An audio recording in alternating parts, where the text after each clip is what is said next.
안녕하세요. 에릭입니다. 이번에 네트워크 운영기기라는 과목을 학습할 건데요. 제가 앞서 안내해 드렸듯이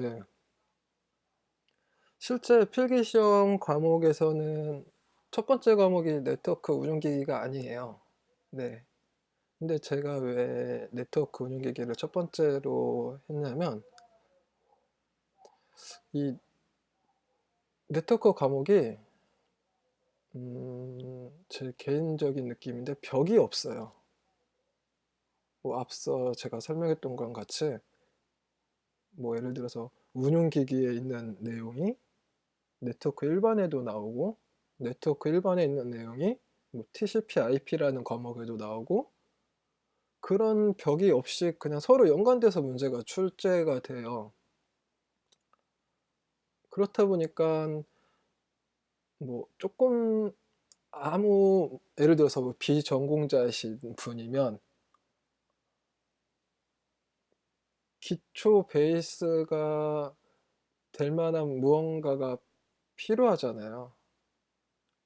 그래서 제일 먼저 제가 준비한 커리큘럼에는 네트워크 우정기기를 준비했어요. 뭐 처음부터 뭐 물론 전공자이신 분은 아시는 분들도 많을 테지만 뭐 갑자기 리눅스를 시작하면은 뭐 전반적인 흐름도 못 잡고 이해를 못 하실 수가 있잖아요. 네, 그래서 하나씩 하나씩 앞에 거 알아야 뒤에 걸 아니까. 그래서 네트워크 운영기기를 이렇게 첫 번째 과목으로 준비를 했어요. 아, 먼저 이렇게 목차를 보시면 뭐 첫 번째는 케이블 뭐 이런 식으로. 자, 그러면 이제 한번 시작해 보겠습니다.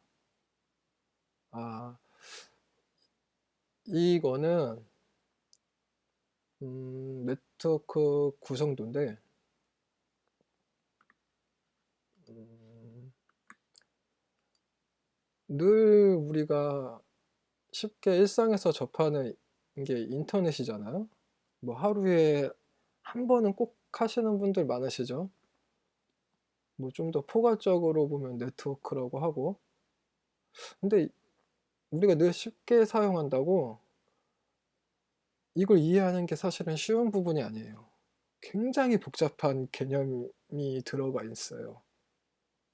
뭐 한번 하나씩 볼까요? 제가 이 그림은 네이버에서 캡처를 해왔는데 음, 이건 어떻게 보면 어느 한 기업의 서버로 보는 게 좀 더 쉽겠지. 네, 어쨌든 자, 이렇게 각 호스트가 있어요. 예, 이게 호스트입니다. 음, 이거는 서버라고 하죠. 뭐 네이버? 예, 아이고. 이렇게 네이버사의 서버. 자, 그럼 저희가 뭐 집에서 아니면 스마트폰이나 이런 기기, 컴퓨터 기기, 스마트폰 이런 호스트를 통해서 이 네이버에 접속을 할 때 어떻게 접속을 하는 걸까요? 각 가정 내에 아마 라우터가 다 있으실 거예요. 뭐 통신사 KT나 SK들 많이 쓰시죠. 뭐 그렇게 들어오는 기본적인 뭐 많이 쓰는 말로 모뎀이라는 말도 있고, 거기에 저희들이 많이 쓰죠. 공유기라고. 그렇게 연결되어 이 라우터에 연결돼서 결국에는 이 인터넷으로 나가는 거죠. 네. 네, 이런 구성으로 되어 있습니다. 그래서 지금 이 그림에선 선이 이렇게 되어 있는데 사실은 이렇게가 아니고 이렇게 되어 있죠. 이 어느 기업 내 서버실, 그 서버실하고 연결되어 있는 케이블들, 그 케이블이 엮여 있는 뭐 허브나 스위치, 이건 뭐 이따가 뭐 정확한 개념을 다시 한번 짚고 넘어가고요. 이런 장치들로 인해서 최종적으로는 게이트웨이나 라우터, 네, 여기 라우터가 아마 있습니다. 그러면 이렇게를 한 세그먼트, 네, 한 세그먼트라고 해요. 뭐 기업 내 한 세그먼트, 아니면 뭐 소규모면 랜, 좀 중규모면 맨으로 이루어져 있고, 이쪽은 웬이 되겠네요. 그러면은 저희 호스트는 이 라우터를 통해서 이 인터넷으로 접속을 해서 각 뭐 내일 보면 여기 뭐 예를 들어서 뭐 구구사다, 아이고 구구사다, 그럼 또 다른 여기 세그먼트가 있겠죠.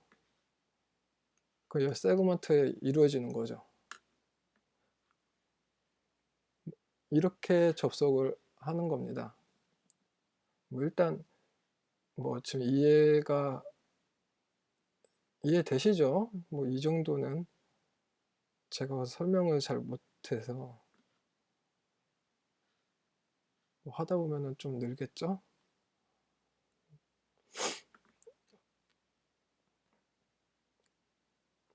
네,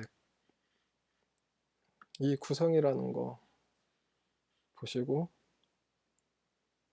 자 그러면 세그먼트 케이블 첫 번째, 케이블에는 크게는 세 종류가 있어요.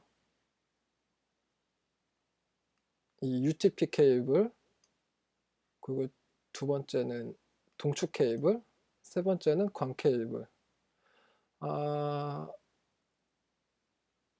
이 UTP 케이블은 사실 저희가 굉장히 많이 써요. 웬만한 뭐 사무실이나 가정 내에 다 있으실 거예요. 뭐 집에 무선을 쓰신다고 하더라도, 공유기를 통해서 무선랜을 쓰신다 하더라도, 통신사의 뭐 KT에서 들어오는, 아니면 SK에서 들어오는 뭐 흔히 쉽게 말하는 모뎀이라는 거에서 그 공유기랑 연결시킬 때 랜선을 많이 쓰죠. 그게 STP예요. 예. 나중에 이 네트워크 관리사 2급 필기를 합격하시면 실기 시험을 보실 때 이 케이블 만드는 실기 시험이 있어요. 네. 뭐 어렵진 않아요. 근데 이런 식으로 케이블 만들 때 순서 있거든요. 색깔별로. 네. 그런 식으로 만드는 게 있고, 일단 좀 보면은 이 STP라는 케이블이 있어요. STP 케이블은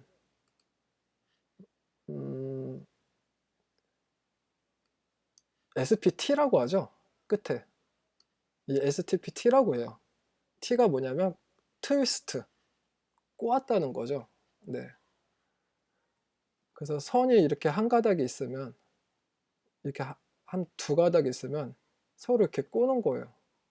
이런 게, 아이고, 여기도 있고, 이렇게 꼬은 거, 이렇게 몇 가닥씩 꼬은 것들로 이렇게 피복에 감싸져 있겠죠. 네, 이렇게 피복에 감싸져 있어요. 이렇게 꼬고, 제가 그림 실력이 형편이 없어가지고, 이해되시죠? 네, 궁금하시면은 뭐 집에 데스크탑 컴퓨터로 보시는 분이면 랜선을 잠시 뽑아서 보세요. 네. 이 STP랑 UTP의 차이점은 뭐냐면, STP는 이 한 가닥 한 가닥 이렇게 꼬은 거에 알루미늄 피복이 있어요. 그래서 좀 더 간섭에 강하다는 거. 그리고 랜선을 보시면 이 숫자가 있거든요. 뭐 cat 5, 6. 근데 지금 현재로서는 이 7이 제일 속도가 좋아요. 그리고 시험 문제 꼭 이 UTP 케이블이 나오는데 이 세그먼트 랜선 길이는 100m예요. 이 구리거든요. 구리선. 이 구리선으로 최대 전송하는 길이가 랜선은 100m예요, 사실. 그래서 뭐 좀 큰 사무실 같은 경우에는 중간에 뭔가를 이렇게 껴서 다시 또 이으죠. 네. 100m예요. 근데 문제가 꼭 뭐 여기서 180m 이런 식으로 나오더라고요. 이거 꼭 네, 한 번씩은 꼭 나왔던 문제 같아요. 네. 그다음 동축 케이블. 요즘에는 스마트 TV에서 하니까 잘 모르시는 분들이 있을 수 있는데 음 예전에 유선 방송이라고 아세요? 이 수도권은 지역 유선 방송이 있어요. 물론 지금도 있어요. 그래서 이렇게 피복이 이렇게 두꺼워요.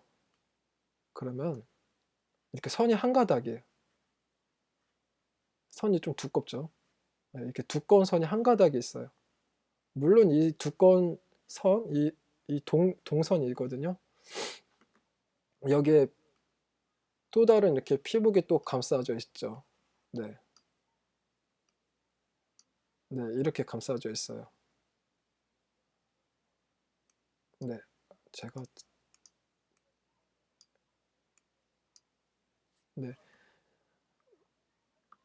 동축 케이블은 이 UTP보다는 더 좋아요. 좋다고 표현하는 게 맞아요. 왜냐면은 전파의 간섭을 적게 받아요.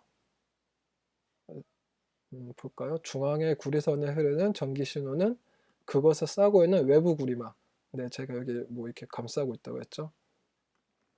외부의 전기적 간섭을 적게 받아요. 네. 그래서 전력 손실이 크죠. 당연히 크죠. 네. 유선 방송 케이블. 이거 아시는 분은 그게 동축 케이블이구나 하고 아실 거예요. 예. 한번 TV 이렇게 한번 보세요. 뭐 가정집에 TV가 한 대이신 분은 어쩔 수 없지만 뭐 TV 2대, 3대이신 분들은 한 대는 뭐 이렇게 통신사에서 나오는 뭐 셋톱박스라고 하죠. 그게 연결되어 있고 뭐 다른 방에는 그냥 동축 케이블로 연결되는 경우도 많아요. 네. 그다음 광 케이블. 가장 중요해요. 굉장히 중요해요. 꼭 나와요, 시험 문제. 이거는 말 그대로 광 케이블이에요. 한번 읽어볼게요. 빛을 이용해서 정보를 전송하므로 전자기파 간섭이 없고 100mbps 이상의 고속 데이터 전송이 가능하다.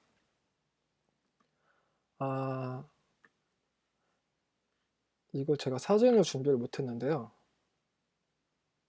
자, 이게 동축 케이블이 아니고 광 케이블이라고 비교할게요. 이렇게 생겼어요. 가운데 지금 동축 케이블은 이 구리선이잖아요. 광 케이블은 유리예요. 혹시 비 올 때 인터넷 해보신 분들 가끔 이렇게 막 끊기는 건 아닌데 많이 속도가 저하되거나 그런 경우 경험해 보신 적 있으시죠? 그게 왜 그러냐면은 이 사실 광 케이블은 끊어지면 안 돼요. 끊어지면은 버려야 돼요. 못 써요. 근데 이 중간에 이을 때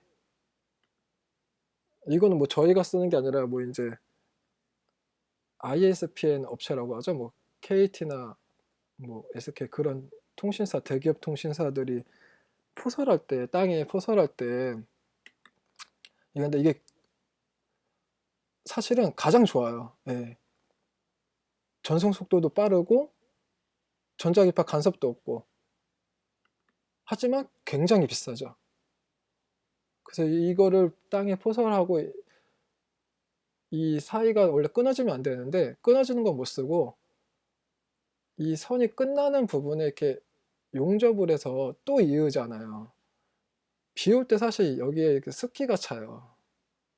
이 습기 때문에 가끔 인터넷이 약간 좀 비 올 때 약간 좀 느린 속도를 보일 때가 그런 경험이 있을 때가 '아 지금 이 유리 섬유에다가 습기가 찼구나.' 그렇게 생각하시는 게 예 그렇게 생각하시면 돼요. 네. 그래서 이 광케이블 문제는 꼭 나오더라고요. 꼭 나와요. 이거는 뭐 2 회차에 1번 나오는데 이 UTP나 그런 거는. 근데 광케이블은 꼭 한 문제씩은 꼭 나오더라고요. 그래서 전송 속도가 가장 크다는 거. 네. 전자기파 간섭 없고. 네. 그렇게 정리를 하시면 돼요. 음 다음 두 번째로 이 닉이 뭐냐면 쉽게 말해서 랜카드예요. 사실은 랜카드라고 부르면 안 되는데요. 네트워크 카드. 이 랜카드라는 말이 사실은 일본말이라고 하는데 그게 지금까지 일본이 뭐 이렇게 콩글리시를 많이 썼잖아요. 그래서 뭐 랜선에 연결되는 카드다. 그래서 뭐 랜카드다. 그런데 사실 이름은 네트워크 카드예요. 뭐 많이 혼용되고 있으니까 랜카드로 하시면 다들 아실 거예요. 컴퓨터 본체에 두면은 랜선이 컴퓨터에 꽂잖아요. 그 꽂히는 부분 그게 랜카드예요.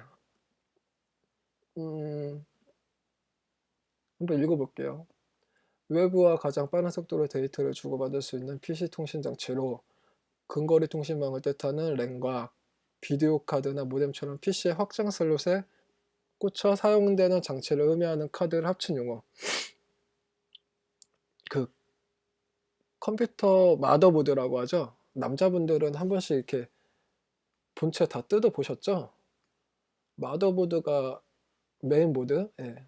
이렇게 각 슬롯이 있잖아요. 뭐 CPU를 꽂는 슬롯 있고 램을 꽂는 슬롯이 있고 이 네트워크 카드를 꽂는 슬롯이 있어요. 네트워크 카드를 이렇게 꽂으면 컴퓨터 본체 뒤에 이렇게 랜선을 여기다 이렇게 또 연결하는 거죠. 네, 그래서 그 PC 확장 슬롯에 꽂혀 있다는 말이 이거예요. 네. 그래서 이 랜 카드는 이건 지금 설명하기엔 좀 이른데 OSI 7계층이라고 많이 들어보셨을 거예요. 거기 2계층 2계층에서는 맥 주소로 통신을 하거든요. 맥 주소가 뭐냐면 이 랜 카드예요. 랜 카드에 고유 번호가 있어요. 네, 고유 번호가 있어요. 그래서 이 고유 번호는 저희가 뭐 이렇게 정하거나 임의적으로 수정할 수 있는 게 아니에요. 제조사에서 제조사별로 이렇게 고유하게 만들어져요. 뭐 어느 제조사는 뭐 몇 번부터 몇 번으로 쓰고 그게 다 정해져 있어요. 그래서 이 랜카드에 랜카드에는 맥 주소가 있다는 거. 이게 가장 중요한 포커스네요. 예. 가끔 시험 문제도 이렇게 나오더라고요. 뭐 랜카드라고 나오면 좋은데 닉이라고는 예. 네트워크 카드죠. 네트워크 카드. 네트워크 카드에 뭐 실제 사용하는 비트 수는 하는데 8비트예요. 네. 8비트에 6바이트거든요. 6바이트를 이렇게 되어 있거든요. 8비트, 8비트, 8비트, 86, 48. 그 48비트예요. 그냥 48비트. 아이고. 이것도 정리를 하세요. 이것도 정리하시면 되실 거예요. 이거는 네트워크 카드의 종류인데, 이더넷 카드, 패스트 이더넷, 기가 이더넷. 이더넷 사실 속도죠.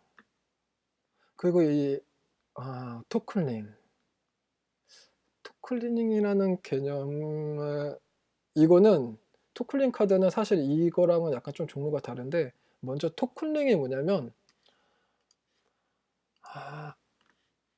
여러분 토큰 아세요? 90년대인가? 80년, 80년대 이러면 제가 너무 나이가 많은 것 같은데, 저도 토큰은 안 써봤어요. 아직 젊어요. 네. 그 버스 정류장 앞에 예전에는, 버스 정류장 앞에 이렇게 껌 팔고 담배 팔고 그랬던 가판대가 있었던 것 같아요. 예전에 거기에 이렇게 어른들이 토큰을 사셨죠. 이걸로 버스 탔어요. 그 개념이 뭐냐면 간단해요. 이렇게 자, 이렇게 예를 들어서 호스트가 있어요. 자, 이 호스트가 여기로 통신을 하려고 해요. 근데 지금 이 세그먼트라고 묶을게요. 지금 이거를 이 한 세그먼트에 이놈하고 이놈이 둘이 데이터 통신을 하고 있어요. 그러면은 얘는 안 해요. 여기 토큰이 있는 거죠. 이 토큰이 지금 여기 쓰니까 애가 통신을 하는 거고, 이 토큰이 왜 안 움직이지?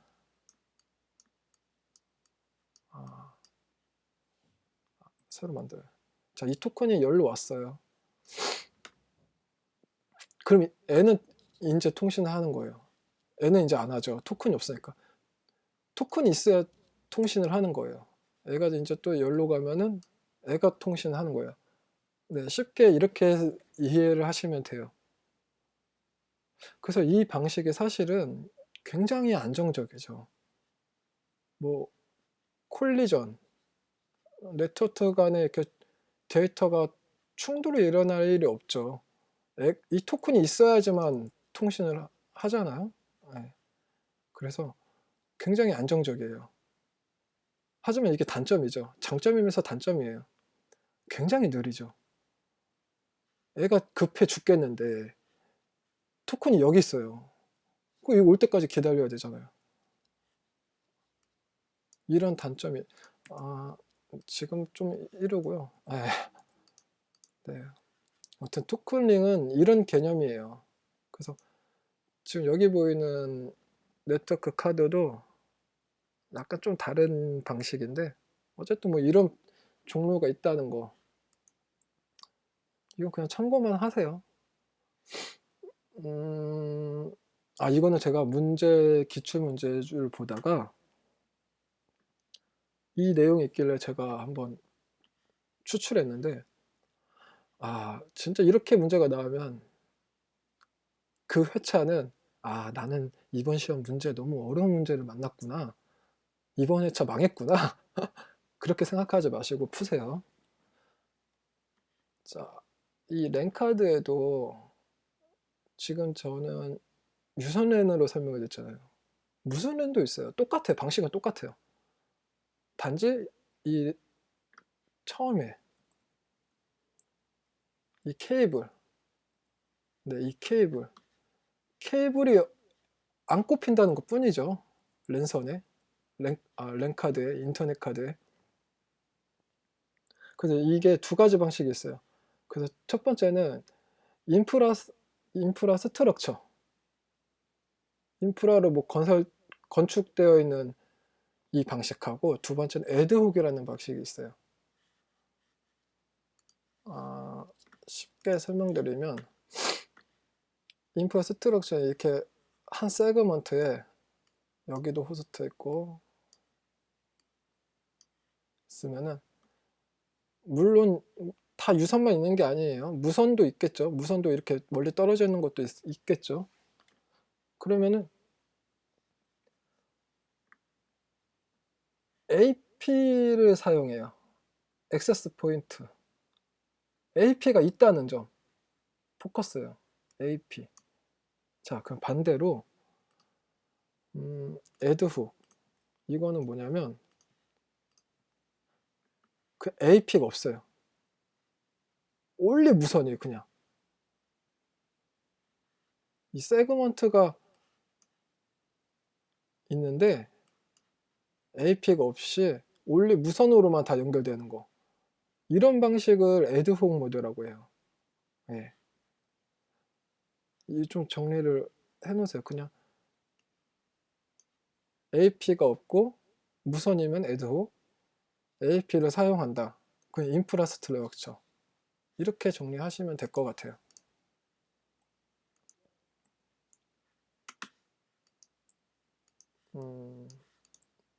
자, 다음은 리피터라고. 사실 요즘에는 리피터를 사용을 안 해요. 먼저 한번 읽어볼게요. 근거리 통신망, 랜의 전송 매체상에 흐르는 신호를 정형, 증폭, 중계. 이 증폭이 가장 중요하네요. 네. 리피터는 국제 표준기구인 OSI 참조 모델의 물리계층. 이거 나중에 같이 학습할 거예요. OSI 7계층에 대해서. 제일 하단이 물리계층이거든요. 피지컬 레이어. 여기서 동작하는 장비로 이 2개 이상, 이 말이, 네, 일단 다 읽어볼게요. 네트워크 간의 신호를 전송하며 리피터는 신호를 재생하고 복사하는 장비이다. 데이터가 전송되는 동안 케이블에서 신호의 손실인 감쇄, 그쵸? 데이터가 이렇게 길면은 여기에서 일어나는 거랑 거리가 멀면 멀수록 신호가 점점 감쇄, 줄어들 거 아니에요. 그 현상 당연히 일어나죠. 거리에 따라서. 자, 그 현상이 일어나는데 리피터는 감쇄되는 신호를 증폭하고 전송하는 거. 여기 증폭 있죠? 이게 가장 중요한 포커스예요. 리피터의 포커스를 잡아보죠. 뭐냐면 근접한 2개상 장비라고 했잖아요. 자, 랜으로 구축되어 있어요. 이쪽 3개는. 여기 뭐 호스트가 있죠. 각 호스트들로 이루어진 세그먼트들. 세그먼트가 뭐냐면 이거예요, 이거.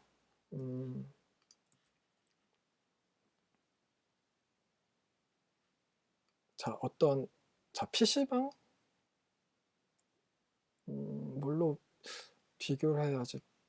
자, 이렇게, 자, 쉽게 랜선이 있어요. 여기에 컴퓨터가 연결이 되어 있어요. 호스트들이. 자, 뭐 지금 6대. 네, 6개가 연결되었죠. 랜이죠, 랜. 이걸 세그먼트라고 해요. 자, 그러면 이런 세그먼트가, 자, 여기도 세그먼트가 있고 여기도 세그먼트가 있어. 자, 2개 이상. 이 각 소규모의 네트워크가 이루어져 있잖아요. 여기에 증폭시켜주는 역할을 하는 거예요. 이 다른 쪽으로. 물론 조금 더 가면은 여기에 뭐 라우터도 들어가고 뭐 있죠. 근데 이 신호를 일단 증폭시켜주는 역할이라서 그 전에 1차적으로 신호를 증폭시켜줘요. 그래서 이게 가장 중요한 포커스고요. 또 다른 포커스는 뭐냐면 이 세그먼트들이 같은 종류여야 돼요. 무슨 말이냐면 이더넷 방식으로 이루어진 토큰, 이더넷 방식으로 이루어진 세그먼트면 여기도 이더넷 방식으로 이루어져 있어야 돼요. 만약에 여기는 이더넷 방식인데 여기는 뭐 토큰 방식이다. 그러면은 리피터가 역할을 못하죠. 이게 가장 기본적인 개념이에요. 근데 시대가 많이 변했죠. 이거 옛날이라서. 요즘엔 사실 리피터도 잘 안 쓰고요. 리피터 쓴다고 하더라도 이런 뭐 다른 세그먼트 지원하죠. 네, 지원합니다. 그냥 하지만 가장 그냥 기본적인 개념은 알아야 되니까 그 궁극적인 개념은 그렇다는 거. 네. 여기 있네요. 네, 요즘에는 스위치. 네, 스위치. 그 전에. 네, 라우터에서도 사실 이 기능을 많이 해요. 네. 네, 여기도 제가 했네요. 자, 아까 이 세그먼트가 이쪽 세그먼트가 있고 이쪽 세그먼트가 있으면 같은 방식이어야 돼요. 다른 세그먼트 방식이면은 지원을 못해요. 그리고 리피터 역할이 증폭. 증폭하면 리피터예요. 그리고 또 한 가지, 물리계층. OSI의 1계층, 물리계층이라는 거. 네, 이렇게 정리를 하시면 돼요. 자, 그 다음 브릿지. 이것도 마찬가지로 사용을 안 해요, 요즘에. 하지만 이것도 개념을 알아야죠. 리피터랑 비슷해요. 네, 한번 읽어볼게요. 들어오는 데이터 패킷을 분석해서 브릿지가 주어진 패킷을 다른 세그먼트, 다른 네트워크로 전송할지를 결정한대요. 출발지와 도착지 맥 주소가 가지는 세그먼트를 결정. 네, 잠깐만요. 그렇죠. 출발지랑 도착지, 그쵸. 맥 주소로 이루어지니까. 네, 그쵸. 네. 맥 주소로 가지는 세그먼트를 결정. 리피터와 다르게 다른 네트워크 안에도 하나되어. 네, 여기도 되어 있네요. 리피터는 아까 제가 말했듯이 뭐 같은 종류의 세그먼트여야지만 돼요. 근데 브릿지 같은 경우는 다른 세그먼트도 호환이 된다는 거. 그리고 뭐 기능은 뭐 흐름 제어 기능도 하고 에러 제어 기능도 한다는 거. 근데 뭐 사실은 요즘에 잘 사용을 안 해요. 네. 그냥 그렇지만 브릿지라는 게 이런 거구나. 네, 그렇게 개념을 잡으시면 되고요. 허브.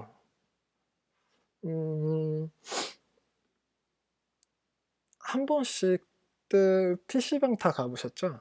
그냥 PC방 카운터 뒤에 보시면 검은색 장비들 보셨어요? 이렇게 뭐 이렇게 길다란 이렇게 뭐 이렇게 있어가지고 뭐 한 개는 아니죠. 한 두세 개는 꼭 있을 거예요. 이거 제가 다른 자료에서 저도 이렇게 어렸을 때 PC방을 조금 했었거든요, 운영을.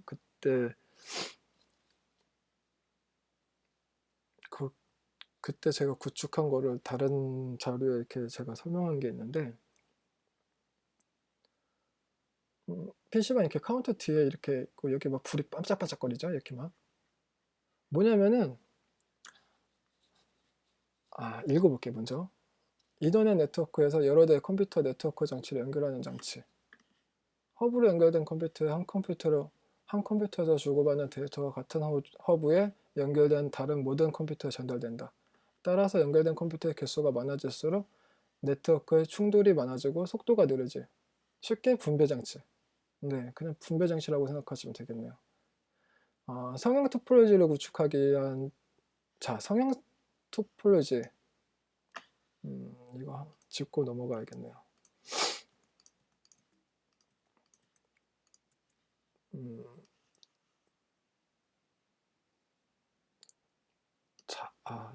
제가 설명을 잘못해서 먼저 허브라는 게 뭐냐면, 자, 이렇게 랜선이 들어와요. 그러면 이렇게, 아까 전에 제가 뭐 이렇게 PC 6대라고 했나요? 뭐 6대일 수도 있고, 뭐 7대일 수도 있고, 8대일 수도 있고. 그래서 PC방에서 많이 쓰는 이유가 이거예요. 들어오는 선은 하나인데, 이렇게 다 컴퓨터를 연결하는 거죠. 몇 대죠? 지금 5대, 6대, 11대네요. 11대 이렇게 연결하는 거예요. 네. 그래서, 그렇죠. 연결이 많으면 많아질수록 속도가 느려질 수밖에 없겠죠. 자, 여기 보시면은 연결된 컴퓨터의 개수가 많아질수록 충돌이 많아지고 속도가 느려져요. 이 말이 그 말이에요. 이거 한번 눈으로 보시면 이해가 되실 거예요. 지금 이렇게 제가 하는 것도 이해가 되시죠? 이 한 세그먼트에, 자, 세그먼트를 예를 들면 이렇게 기본적인 뭐 통신사에서 인터넷선이 들어왔다, 그렇게 가정을 한다면, 아까 뭐 동축 케이블, STP 케이블 같은 걸로, 랜선 같은 걸로 각 컴퓨터 데스크탑에 이렇게 다 연결을 하죠. 이 선 하나에 원래 하나인데 공유기를 쓰죠. 일반 가정집은 비슷해요, 공유기랑. 그래서 여러 대를 쓸 수 있는 거예요. 그래서 요즘에는 이 허브를 안 쓰고 이 다음에 스위치를 배울 건데, 스위치를 많이 써요. 기능은 똑같아요. 그래서 성형 스폴로지는 뭐냐면, 성이 별이에요, 별. 이렇게 되어 있죠.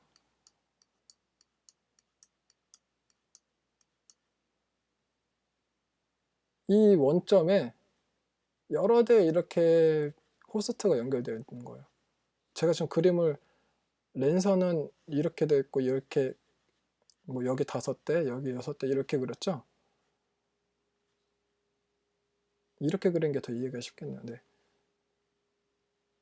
이 포인트 원점에서 이렇게, 여기도 호스트, 여기도 호스트, 이렇게. 네. 이거 다 지우고, 이쪽은 보지 마세요. 아이고. 자, 이렇게 호스트가 연결되어 있죠. 이게 성형이에요. 네. 네트워크 확장. 이해되시죠? 이렇게, 네, 이렇게 하시면 이해되실 거라고 생각이 됩니다. 한번 뭐 포토 사이트에 허브를 검색하시면 사진이 많이 나와요. 보통 포토가 24개 정도 있어요. 뭐 요즘에는, 예전에는 굉장히 고가의 장비였는데 요즘에는 뭐 기능도 더 많아지고 가격도 많이 저렴해지고.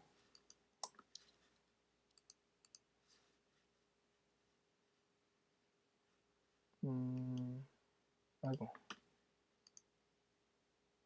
여기 사진을 제가 준비했습니다. 이 허브가 이렇게 생겼어요. 이거는 뭐 넷기어라는 어느 회사의 제품이고요. 기업에서는 시스코 장비를 많이 쓰죠. 네. 근데 넷기어도 뭐 많이 쓰는 것 같아요. 그래서 이렇게 각 포트 꽂는 데가 있죠. 이렇게 다 꽂는 거예요. 그러면 여기 불이 깜빡깜빡 하면서, 여기 1번 포트에 연결된 PC가 켜졌다. 그러면 여기 1번 포트 자리에 불이 깜빡깜빡 하면서 뭐 데이터가 막 전송될 때 막 깜빡깜빡 하는 거죠. 네. 24포트짜리네요. 네. 그렇게 구성이 되어 있습니다. 다음 스위치. 허브랑 똑같아요. 똑같은데 포커스를 어디다 봐야 되냐면, 지능이에요. 스마트. 네. 자, 한번 읽어볼게요. 허브와 유사하다. 좀 더 스마트. 네. 스위치의 사용 목적은 허브와 유사하지만 스위치는 훨씬 향상된 네트워크 속도를 제공한다. 이는 각 제품에서 주고받는 데이터가 허브처럼 다른 모든 컴퓨터에 전송되는 것이 아니라 데이터를 필요한 것만 전송. 자, 이게 무슨 말이냐면 앞에 허브랑 스위치랑 똑같아요. 똑같은데 뭐냐면 이렇게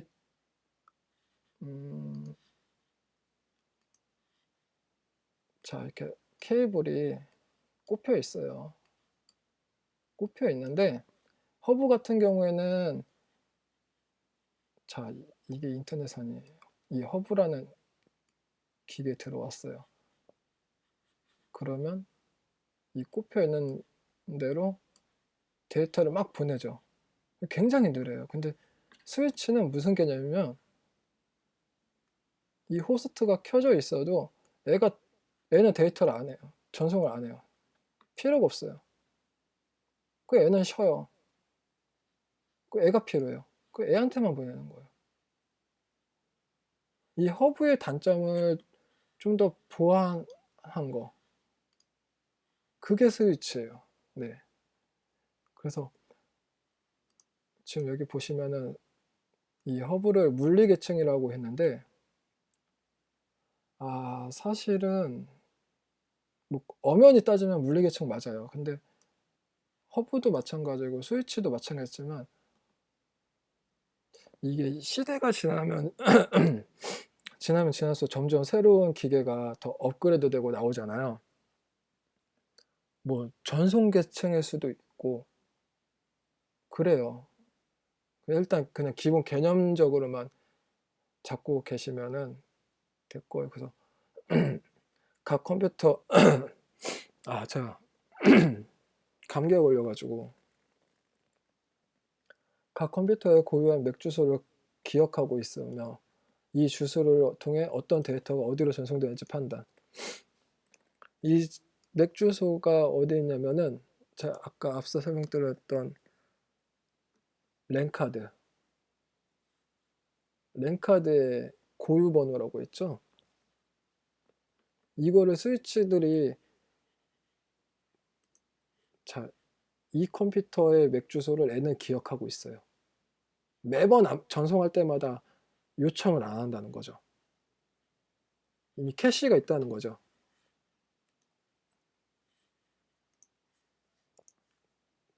허브의 단점을 보완한 게 스위치예요. 그래서 브릿지나 스위치가 하는 일, 맥 주소 저장 테이블. 네, 제가 말씀드렸죠. 맥 주소를 저장하고 있다고. 그리고 드럼 포트를 제외하고 프레임을 브로드캐스트. 브로드캐스트가 뭐냐면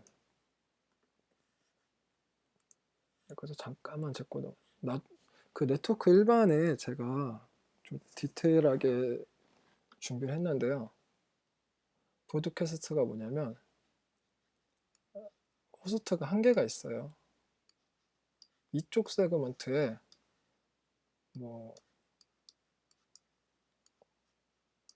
호스트가 지금 하나, 둘, 셋, 네 개, 뭐 이렇게 5개, 6개가 있다고 가정을 치면은 이 호스트는 여기에 데이터를 전송하고 싶은데 모르잖아요. 이 세그먼트에서 어디에 있는지. 그래서 이걸 찾는 방법이 여러 방식이 있는데 그 중에 하나가 브로드캐스트라고 뿌리는 거예요. 이렇게 다. 막 뿌려요. 막 뿌리면 누군가 받겠죠. 애도 받고 애도 받고 애도 받고 애도 받고 애도 받고. 그 애가 받았는데 나한테 온 내용이 아니네? 하고 넘기고 얘는 나한테 온 내용이네? 그럼 내가 받을게 하고 나한테 줘 하고 이렇게 받는 거죠. 이해되시나요? 브로드캐스팅에 대해서? 뭐 나중에 좀 더 심도 있게 들어가면은 약간 좀 보완적으로 들어가면은 그래서 ARP 스푸핑 방식이 일어나죠. 이 다른 컴퓨터가 다른 뭐 어떤 호스트가 해커가 A한테 갈 거를 애가 뭐 A든 B든 C라고 가정하죠. C한테 갈 걸 내가 C야 이렇게 속이는 거죠. 그래서 데이터를 가로채는 거죠. 뭐 이거를 ARP 스푸핑 방식이라고 하는데 이건 뭐 지금 상관은 없지만 제가 이렇게 뭐 하다가 이렇게 좀 연관되어 있는 게 있으면 그 연관된 내용으로 좀 더 또 들어가고 또 들어가다가 연관되어 있는 내용이 있으면 또 들어가고 뭐 저의 습관인 것 같아요. 네. 뭐 지겨우신 분은 패스하시면 되는 것이고 네 어쨌든 그렇다는 거. 디폴트는 5분 기본값은 5분으로 되어 있어요. 한번 읽어보세요. 뭐 커서로 스위칭 뭐 그 스위치는 한 프레임을 한 세그먼트에서 다른 세그먼트 이 말이 뭐예요? 여기 세그먼트에서 여기 세그먼트로 중계하는 다른 인터넷 통신하는 거죠. 네, 외부로 이러한 방법 중 하나 이상을 사용해서 구현한다. 네. 뭐 여기 제가 차이점 비교했네요. 허브를 더미라고 해요. 그냥 일반 더미라고 해요. 더미 허브. 그리고 제가 뭐 아까 전에도 말했다시피 조금 더 좋아진 허브 요즘 점점 발전이 되잖아요. 그래서 스위칭 허브 그렇게도 나오는데 그 차이점이에요. 일반 허브는 데이터를 주고받을 때 뭐 포트별로 데이터를 보내준다고 전부 보낸다고 되는데 이 포트라는 개념을 자 저희가 FTP 아세요? 인터넷 하죠. 웹 HTTP. 자 HTTP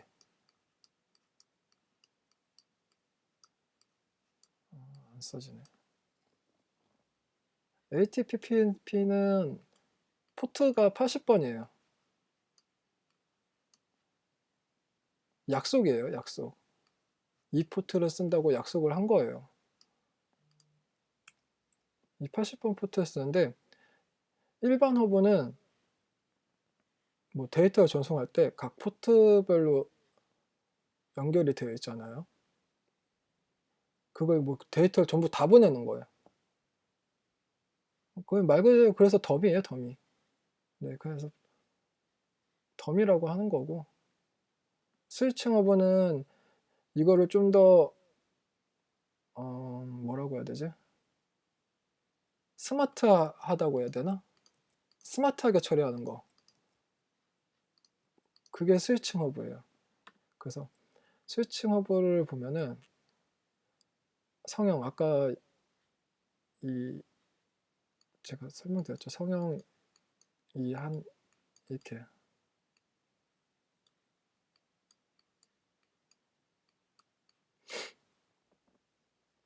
이렇게 연결되어 있는 걸 성형이라고 한다고.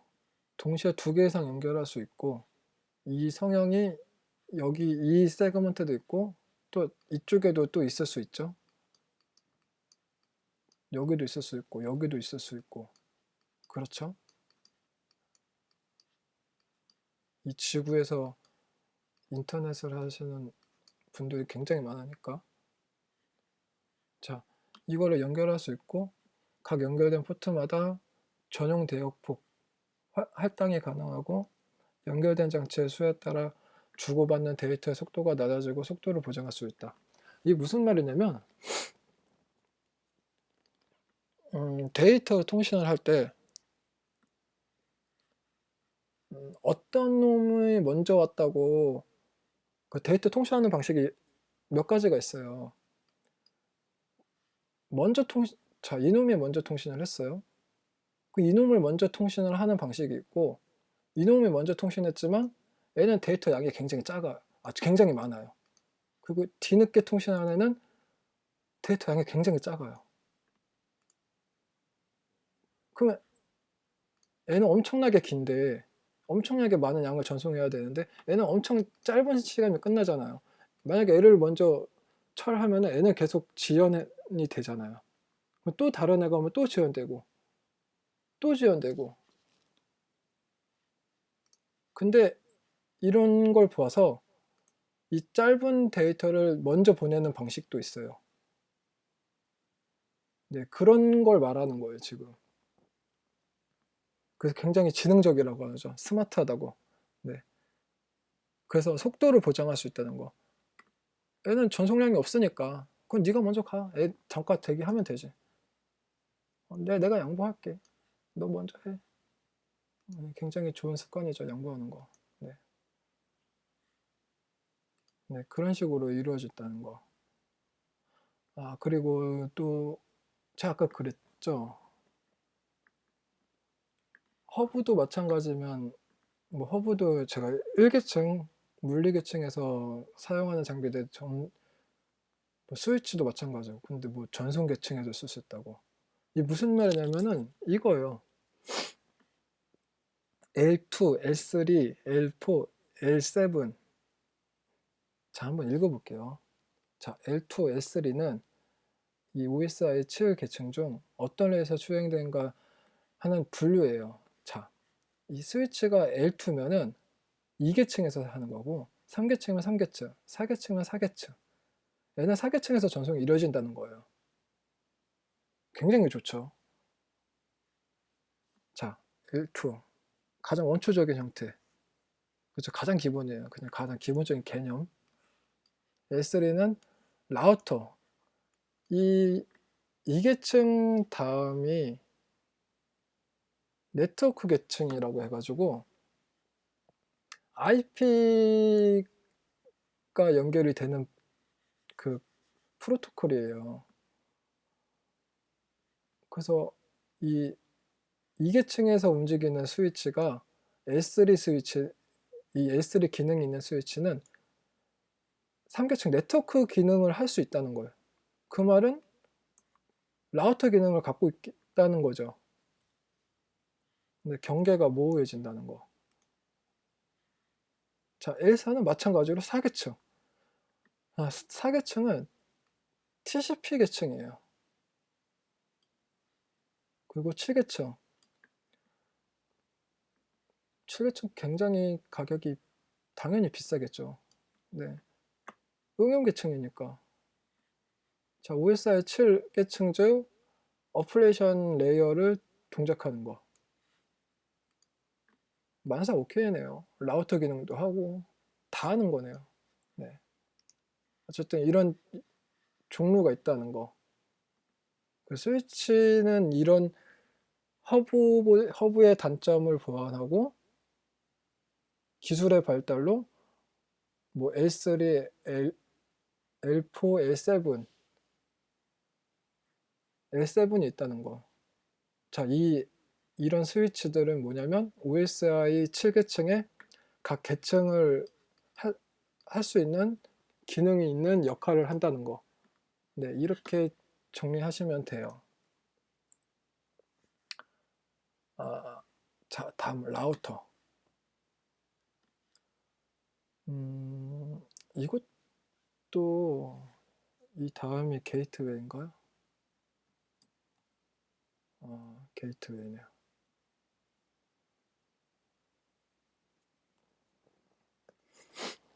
요즘에는 게이트웨이가 뭐 사실 다 해요. 자, 한번 읽어볼게요. 자, 라우터라는 이름 그대로 네트워크 간의 경로를 설정하고 가장 빠른 길로 트래픽을 이끌어주는 네트워크 장비다.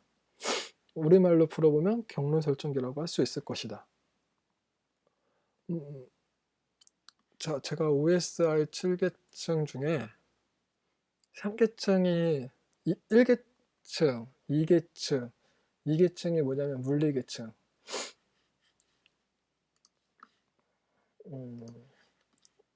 자, 1계층. 1계층이 뭐냐면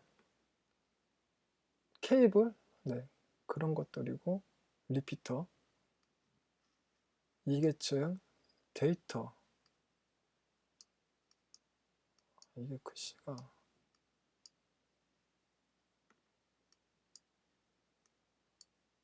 글씨 쓰면 안 되겠네요. 자, 3계층 네트워크. 자, 4계층은 전송계층. 나중에 다 외우셔야 돼요. 네. 금방 외우실 거예요. 어렵지 않으니까. 자, 라우터는 3계층이에요. 3계층에 속한 장비예요. 뭐 이 앞에 있던 스위치는 뭐 2계층에 원래는 2계층인데 3계층도 되고 4계층도 되고 뭐 심지어 7계층까지 된다는 거고, 기본적인 건 2계층인 거고, 라우터도 마찬가지예요. 기본적으로는 3계층이에요. 네. 자, 2계층은 맥 주소. 맥 주소가 뭐냐면 랜 카드라고 할 수는 없죠. 이제는 저희 배웠으니까 네트워크 카드라고 하죠. 근데 저도 입에 익어가지고 일본말이라서 쓰지 말라고 하더라고요. 네트워크 카드에는 고유 번호, 고유 주소, 네, 번호가 주소죠. 그게 맥 주소. 자, 3계층은 IP. IP를 쓰는 영역이죠. 이 라우터가. 그 IP가 어디로 통신할지 연결해 주는 거예요. 여기 세그먼트, 여기 세그먼트. 최종적으로는 뭐 신호가 약하다. 그러면 중간에 아까 저희가 배웠던 리피터, PC가 많다. 그러면 스위치나 허브, 그 최종적으로 이 끝에 라우터가 있는 거죠. 그래서 라우터가, 자, 이거를 예를 들어서 이쪽이 인터넷 세계예요. 이거는 홈이라고 하죠. 집에 있는 구축.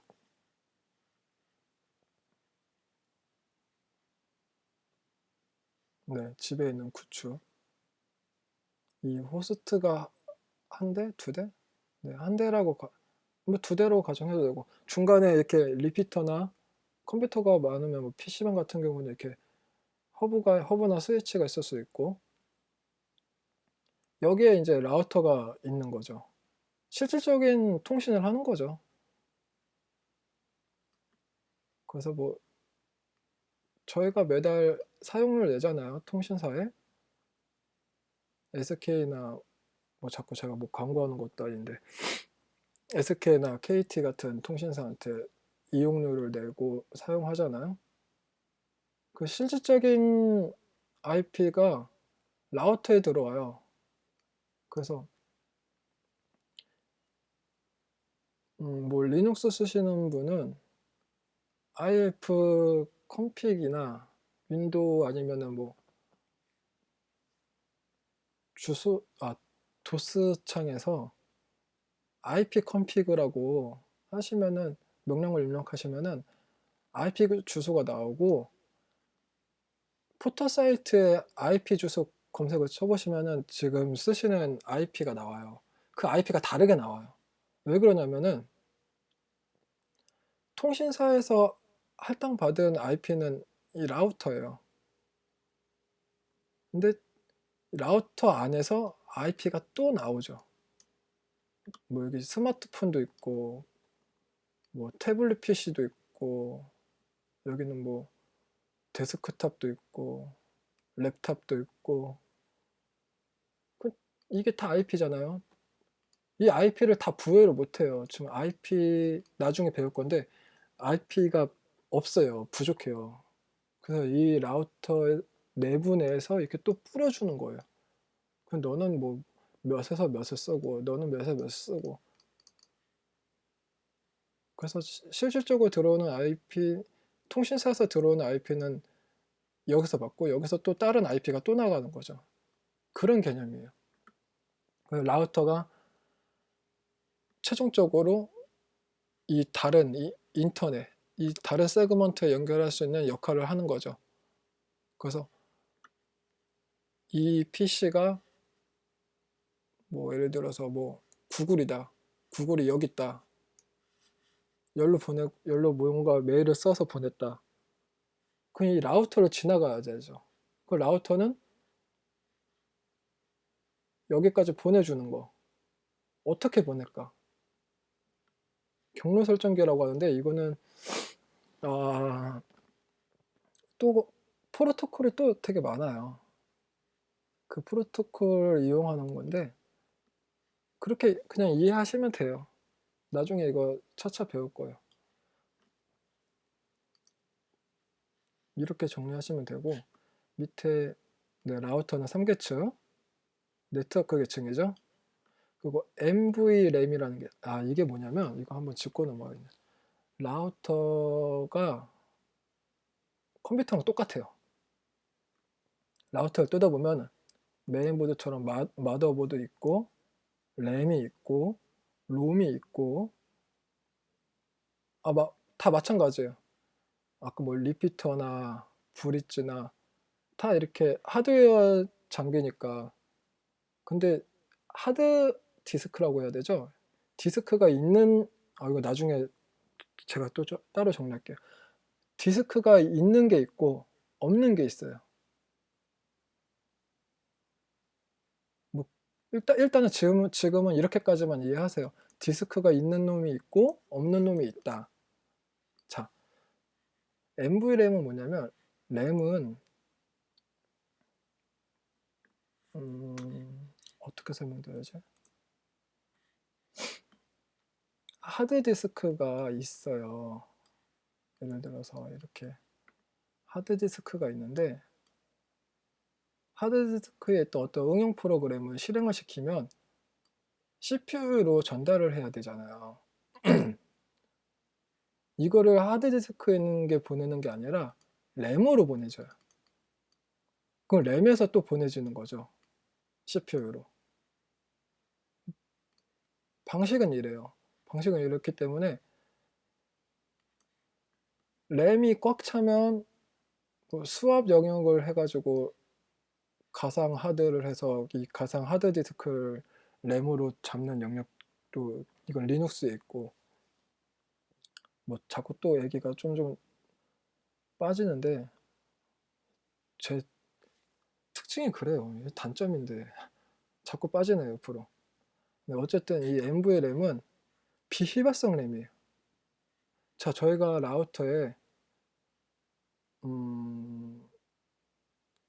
제 아이디를 만들었어요. 그리고 비밀번호를 만들었어요. 근데 정전이 일어났어요. 껐다 켜요. 심지어는 껐다 켜요.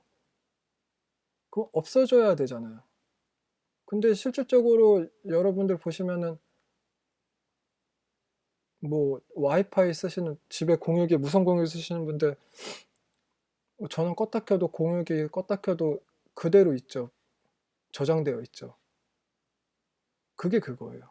디스크가 있어서 저장된 게 아니라 이 NVRAM이라는 거에 저장되어 있는 거예요. 설정값이 저장되어 있어요. 그래서 이 램은 그 일반 램하고 다르게 전원이 껐다 켜지면은 지워지지가 않아요.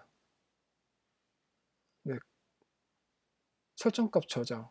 그래서 전원이 꺼져도 데이터가 보존돼요. 이게 포커스예요. 이렇게 간단한 건데 제가 지금 설명을 자꾸 옆길로 빠지고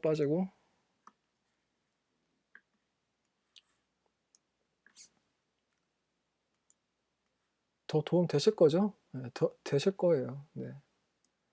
그렇다는 거. 그리고 또 라우터 컴퓨터라고 했죠? 컴퓨터처럼 구성이 되었는데 플래시롬이라고 있어요. 여기는 OS가 설치되어 있어요. 그래서 뭐 이렇게 영화 보면은 뭐 어떤 큰 전산실에 뭐 노트북 들고 가서 뭐 어떤 이렇게 장비에 꼽아놓고 막 노트북을 하죠. 라우터 컴퓨터인데 입출력 장치가 아, 입출력 장치라고 하기에는 좀 표현이 네. 출력은 되죠. 입력도 되고. 네, 모니터가 없어요. 물론 마우스도 당연히 없죠. 그래서 이렇게 노트북을 연결해요. 그래서 뭐 나중에 뭐 1급이나 그런 시험에는 이 라우터 설정하는 거 실제 설치하고 뭐 삭제하고 뭐 명령어를 삽입하고 그런 걸 할 때 그 실행하는 OS가 있을 거 아니에요. 그러한 OS들이 설치되어 있어요. 네.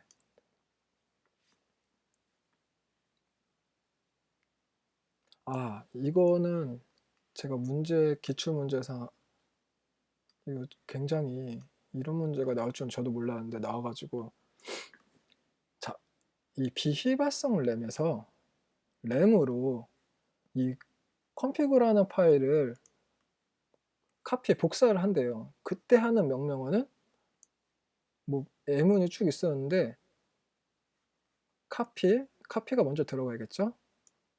그리고 시작하는데요. config를 그 running config 이렇게 해야 돼요.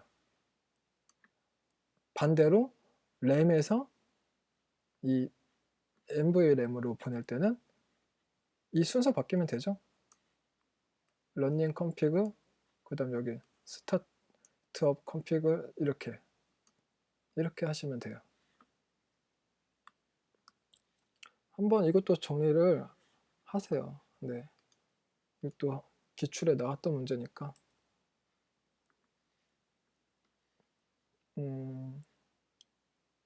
네, 이렇게 읽어보시면 되는 거고,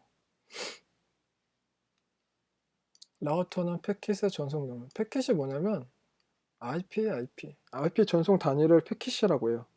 네, 그래서 전송 경로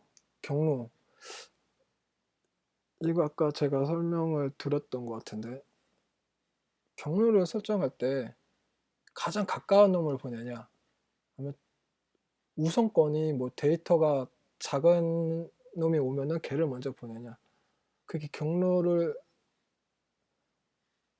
하는 방식이 있고, 가장 가까운 곳 아니면 그 세그먼트에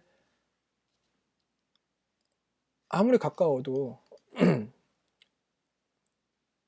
교통으로 하면, 자, 제가 운전을 해서 강남에 갈 거예요.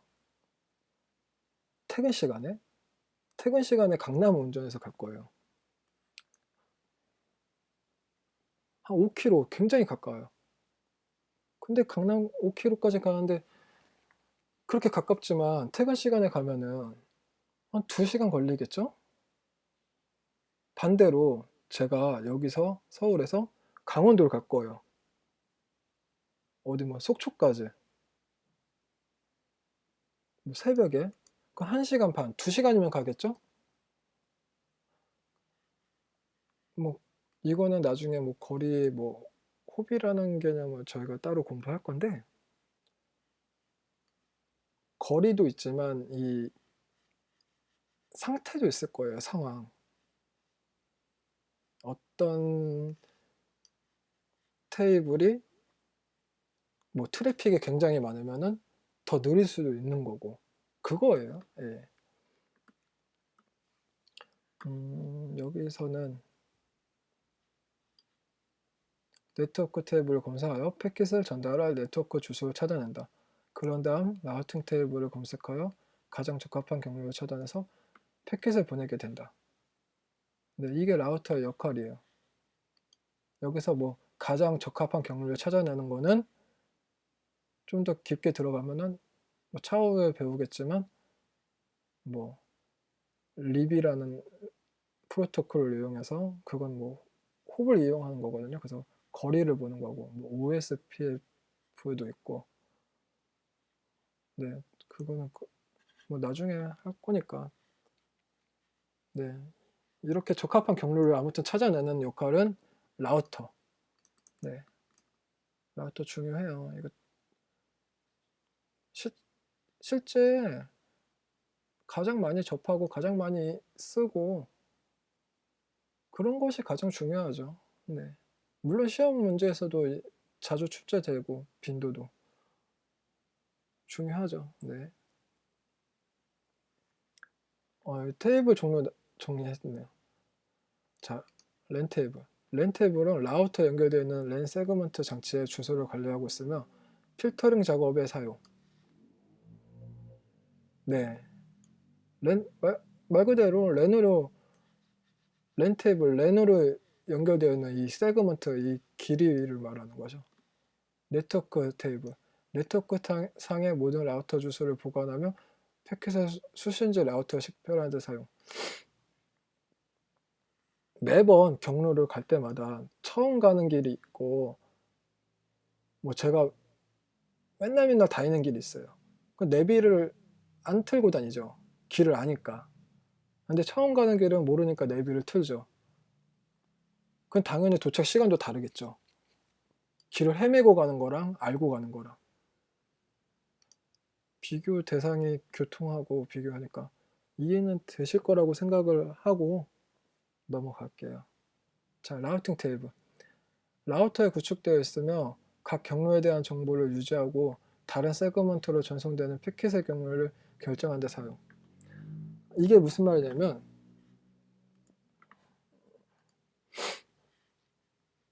여기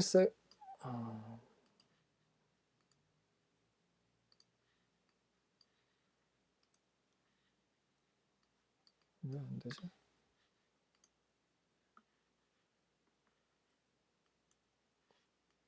여기에 세그먼트가 있고 여기에 세그먼트가 있어요. 그럼 각 세그먼트 앞에 라우터가 있을 거 아니에요. 라우터들끼리는 알고 있어요. 이 데이터가 열로 갈 때 이 라우터는 모르지만 관리하고 있는 라우터는 알잖아요. 우리 존, 우리 집이라고 하죠. 우리 집에 그 해당 PC 있어. 아니면은 여기 있어 하고 라우터는 알잖아요. 그 라우터들끼리는 정보를 저장되어서 알고 있단 말이에요. 그 내용이에요. 네.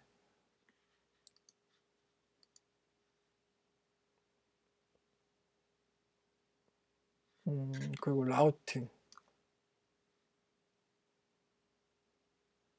네, 이거는 제가 그 일반 과목에 자세하게 다뤄놨어요. 그래서 이 라우팅이라는 종류가 뭐 정적 라우팅이 있고 뭐 정적, 동적 이렇게 나눠지는데 뭐 장점, 단점 한번 읽어볼게요.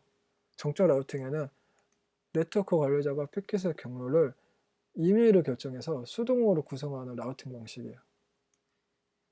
정적 라우팅은 네트워크 환경이 변화는 무관하게 항상 같은 경로만 패킷의 경로 라우팅 경로로 설정 및 유지. 무슨 말이냐면 수동으로 제가 길을 찾을 때 수동으로 앞으로 여기서 열로 갈 때는 이 길로만 가 하는 거예요. 이 길이 막히던 안 막히던 이 길만 다니는 거예요. 그 장점은 뭐겠어요? 정적 경로가 간단하고 경로를 네트워크 관리자의 의도대로 정밀하게 제어할 수 있다. 그렇죠. 당연히 그렇죠. 경로 정보를 주고받을 필요가 없어 효율이 높다. 그렇죠. 이거 지정된 데만 가는 거니까 주고받을 필요가 없죠. 경로 예측 및 소규모 네트워크에 이해하기 쉽다. 그렇죠. 이거를 대규모 네트워크에 하기에는 문제가 많이 생기겠죠? 그렇죠. 당연히. 한 번만 이걸 생각해 보시면 될 것 같아요.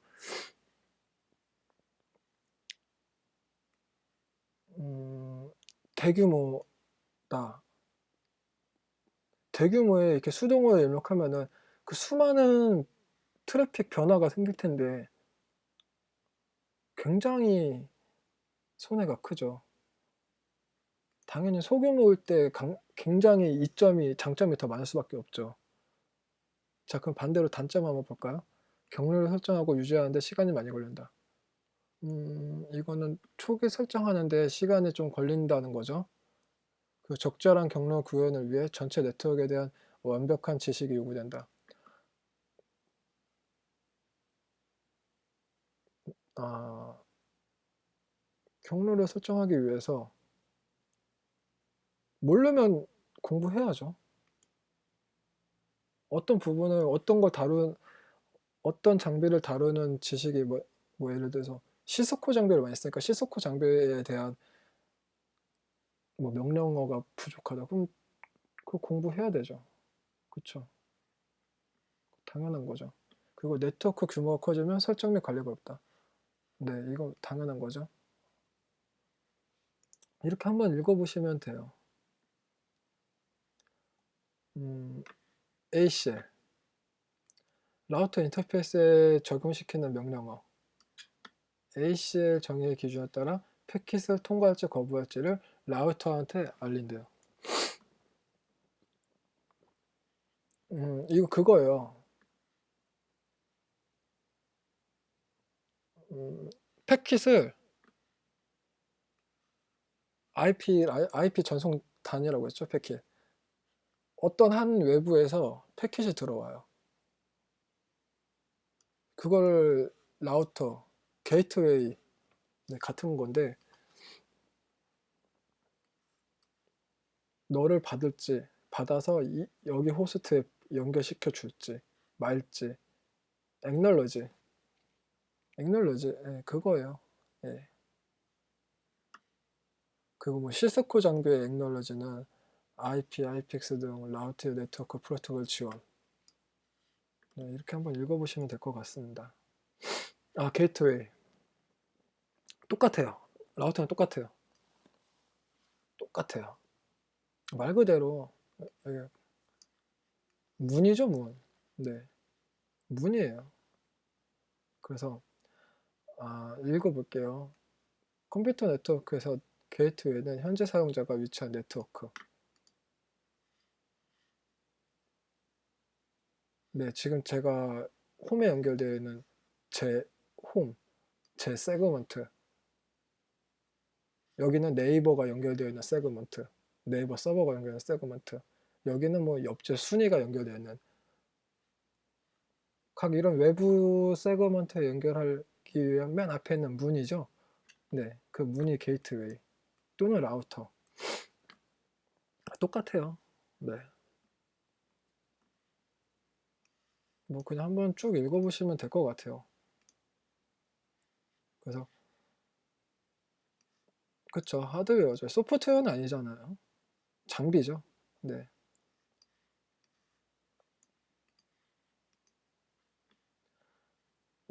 그리고 레이드. 이 부분은 다음 시간에 할게요. 가상 디스크라고 해가지고.